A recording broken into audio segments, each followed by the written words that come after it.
1889 November 14 ജനിച്ച Jawaharlal Nehru India കണ്ടതിൽ വെച്ച് ഏറ്റവും കൂടുതൽ വർഷം പ്രധാനമന്ത്രിയായിരുന്ന ഒരു വ്യക്തിയായിരുന്നു. ഇന്ന് ചില്ലറക്കാരന്റെ കയ്യിലുള്ള ഈയൊരു കോയിൻ അത് ഏതാണെന്ന് നിങ്ങൾക്കറിയാമോ?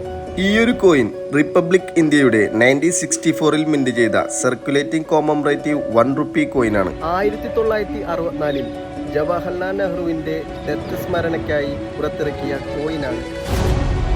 ഈയൊരു കോയിന്റെ മാർക്കറ്റ് പ്രൈസ് 350 ഇന്ത്യൻ റുപ്പീസാണ്. കോയിന്റെ ഈയൊരു വശത്ത് ജവഹർലാൽ നെഹ്റുവിന്റെ ഫേസ് ഇടത്തോട്ട് തിരിയുന്ന ചിത്രവും താഴെയും മുകളിലുമായി ജവഹർലാൽ നെഹ്റു എന്നും 1889 1964 എന്ന ഇയറും കാണാം. കോയിന്റെ ഈയൊരു വശത്ത് അശോക ലൈൻ ക്യാപിറ്റലിന് താഴെയായി കോയിൻ ഡിനോമിനേഷനായ 1 എന്നും ഇരുവശങ്ങളിലായി ഇന്ത്യ എന്നും റുപ്പി എന്നും ഇംഗ്ലീഷ് ഹിന്ദി ഭാഷയിൽ എഴുതിയതായി കാണാം. ഇതുപോലുള്ള കോയിൻസിനെ കുറിച്ചുള്ള കൂടുതൽ നോളജിനായി സബ്സ്ക്രൈബ് ആൻഡ് ഫോളോ ചില്ലറക്കാരൻ.